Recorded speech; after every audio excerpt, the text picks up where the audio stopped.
Hi, I'm Tim. Welcome to Watch You Want, and thanks for logging on.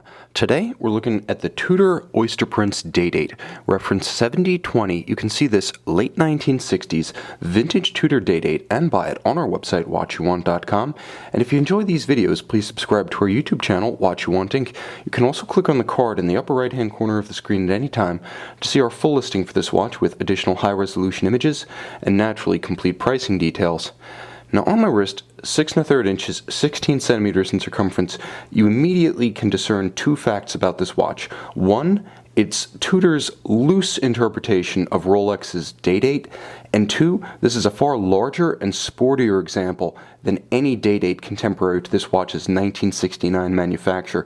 With a bidirectional rotating bezel, this one actually straddles the line between a formal timepiece and an out-and-out sports watch. So what are the dimensions? Well, simply across the case, 39 millimeters. Including the outcropping of the bezel, the watch actually wears about 40 millimeters round.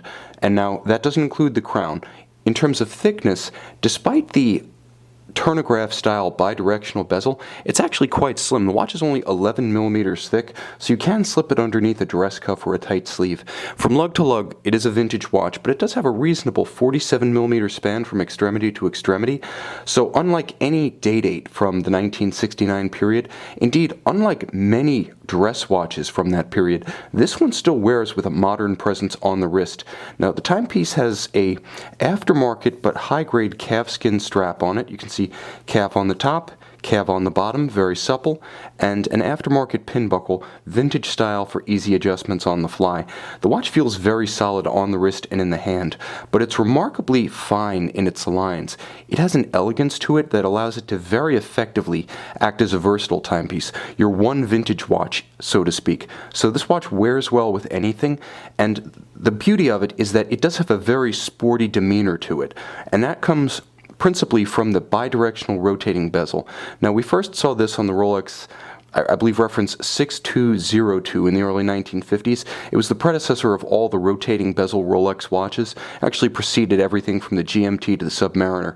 But that seminal model lends its bidirectional bezel to this watch. So not only does it have the practicality of a day and a date indication, the kind of complication you can use daily, but it also has the practicality of a timing bezel, such that you can align the index of the bezel with the minute hand and then time intervals up to 60 minutes, sort of an impromptu zero maintenance chronograph function.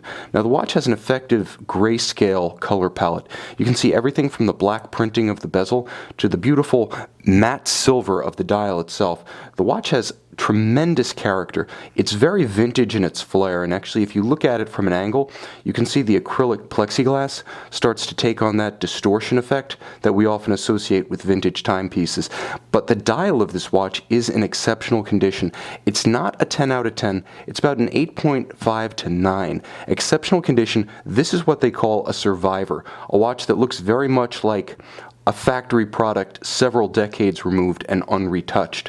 It also has the original tritium on the hands at center, as well as the indices outboard of the hour indices on the dial.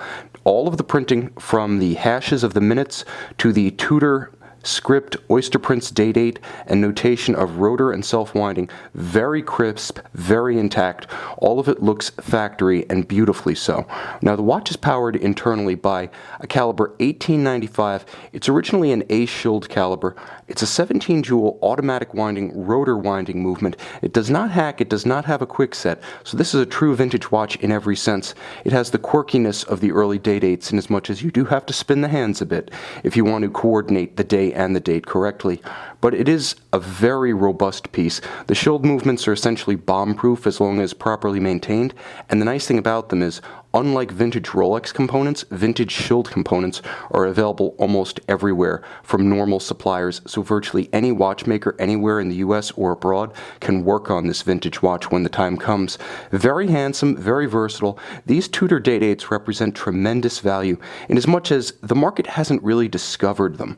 You can see that they used the original Rolex cases and Rolex crowns. This is something that didn't change until the late 80s, early 90s. So this watch has a lot of Rolex DNA and product provenance within it, but it has the completely unique character, the sporting demeanor of the Tudor variant.